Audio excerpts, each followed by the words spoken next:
ជំរាបសួរចា៎អ្នកទាំងអស់គ្នាថ្ងៃនេះវិលមកជួបជាមួយនឹងខ្ញុំសាជាថ្មីម្ដងទៀតហើយថ្ងៃនេះផងដែរយើងមកធ្វើស៊ុបគោហូបជាមួយមីទាំងអស់គ្នាណាហើយនឹងខ្ញុំក៏មកអាននៅរឿងស្នេហាខុសភពជាបន្តទៀតកុំភ្លេចរងចាំតាមដានស្ដាប់ទាំងអស់គ្នាណាហើយសាច់រឿងរបស់យើងក៏បាននិយាយដល់ប៉ូលីសសេឡាវិញម្ដងលោកប៉ូលីសសេឡាគេបានឲ្យកូនចៅតាមដានសកម្មភាពរបស់នាងនគរផងដែរហើយកូនចៅរបស់សេឡាក៏បានមករាយការណ៍ប្រាប់មេរបស់គេថាយើងតាមដាននាងនគរច្រើនថ្ងៃមកហើយប៉ុន្តែនៅមិនទាន់មានតម្រុយអីទេមេនរៈសេឡានិយាយតបទៅកូនចៅនេះប្រហែលជាវាដឹងខ្លួនហើយទើបបានជាគ្មានតម្រុយអីបែបនេះបានហើយឆាប់ទៅតាមដានបន្តទៀតចុះកូនចៅក៏ឆ្លើយតបទៅមេរបស់គេថាបាទទទួលបញ្ជាមេនិយាយរួចហើយកូនចៅក៏ដើរចេញទៅហើយសាច់រឿងរបស់យើងក៏និយាយដល់នាងសយវិញម្ដងនាងសយកំពុងតែយកម្ហូបអាហារទៅឲ្យវឌ្ឍនានៅឯចម្ការនាងសយដើរមិនដើរឆ្លៀងមិនដើរព្រោះអារម្មណ៍របស់នាងសប្បាយនឹងគោលការណ៍ដែលរីកស្រុកទាយពេញក្នុងសួនរីឯមេអំបៅវិញហើរទៅហើរមកដើម្បីក្រេបលំអងផ្កាកំពុងតែឆ្លក់នឹងសម្រាប់ការនាងសយក៏បានឮសំឡេងស្រែកហៅនាងថាបងសយសំឡេងនោះគឺជាសំឡេងរបស់ចរណៃនាងសយឮសំឡេងហៅនាងក៏បានឆ្លើយតបថាចា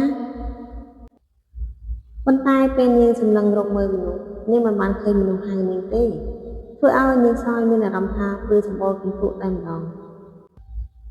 នាងសយក៏ស្រែកថាអ្នកណាគេហៅខ្ញុំពេលនោះចរណៃក៏ឆ្លើយតបគឺខ្ញុំណាបងសយខ្ញុំនឹងអ្នកណាគេហេតុអីក៏ខ្ញុំមើលមិនឃើញចរណៃលួចញញឹមបន្តិចហើយនិយាយតបថា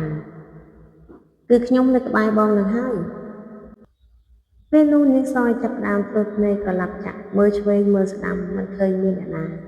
នាងក៏និយាយទាំងភ័យថានឹងមិនបានទេខ្ញុំទៅសិនហើយនិយាយរួចហើយនាងសយក៏ដាក់មេផាយតែម្ដងនាងសយរត់សំដៅទៅវឌ្ឍនាយ៉ាងប្រហេះប្រហោងនរៈសង្ហាវឌ្ឍនាឃើញនាងសយរត់ប្រហេះប្រហោងបែបនោះក៏សួរទៅនាងថាបងសយតើមានរឿងអីបានជារត់ប្រហេះប្រហោងបែបនេះនាងសយក៏និយាយតបទៅនរៈទាំងភ័យថាគឺខ្មោចលងខ្ញុំណាចវាយនរៈឮនាងសយនិយាយបែបនោះក៏ពុះសំណាយហើយនិយាយតបថាស្អីគេខ្មោចលងបងមែនទេតែខ្មោចនោះលងយ៉ាងម៉េចទៅគឺខ្មោចនោះបានហៅឈ្មោះខ្ញុំណាចវាយបងសយស្រាប់ច្រឡំតែដឹងមិនដែលមានខ្មោចមកលងពេលថ្ងៃអញ្ចឹងទេនាងសយក៏និយាយប្រកែកទៅចវាយថាអត់ទេចវាយគឺខ្មោចពិតមែនព្រោះខ្ញុំបានមើលហើយគ្មានឃើញមានមនុស្សហៅខ្ញុំទេចវាយចំណែកឯមណ្ឌវីស្រីចរណៃក៏ចេញមកហើយនាងឃើញនាងសយខ្លាចបែបនោះចរណៃក៏លួចសើចទៅវឌ្ឍនាបានដឹងហើយថានេះជាស្នាដៃរបស់ចរណៃនរៈក៏និយាយតបទៅនាងសយថាបានហើយជប់ខ្លាចទៅវាគ្មានខ្មោចនោះទេបងឆាប់ត្រឡប់ទៅផ្ទះវិញទៅនិយាយរួចហើយនាងសយក៏ត្រឡប់ទៅវិញគ្រាន់តែនាងសយទៅបាត់វឌ្ឍនាក៏សម្លឹងមុខចរណៃហើយនិយាយទៅថានេះជាស្នាដៃរបស់នាងទៀតហើយមែនទេ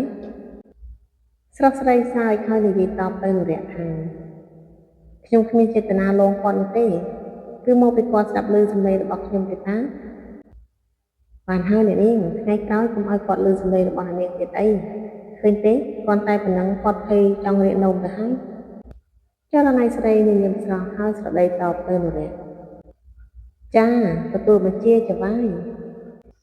និយាយរួចហើយទាំងពីរនាក់ក៏ញញឹមដាក់គ្នារីឯនាងសយពេលទៅដល់ផ្ទះនាងក៏បាននិយាយប្រាប់ទៅលោកស្រីបុប្ផាលោកស្រីនៅក្នុងផ្ទះរបស់លោកស្រីប្រកាសជាមានខ្មោចពិតមែនហើយណាលោកស្រីអ្នកស្រីបុប្ផាក៏និយាយតបទៅនាងសយមានខ្មោចមកពីណានេះឯងចេះតែស្រមើស្រមៃតែម្នាក់ឯងទេដឹងពិតមែនណាលោកស្រីព្រោះខ្ញុំឮសំឡេងច្បាស់ណាស់ណាលោកស្រីនិយាយទៅគឺព្រឺសម្បូរតែម្ដងណាលោកស្រីលោកស្រីបុប្ផាក៏និយាយសម្លុតទៅនាងសយ ណែនាងសយ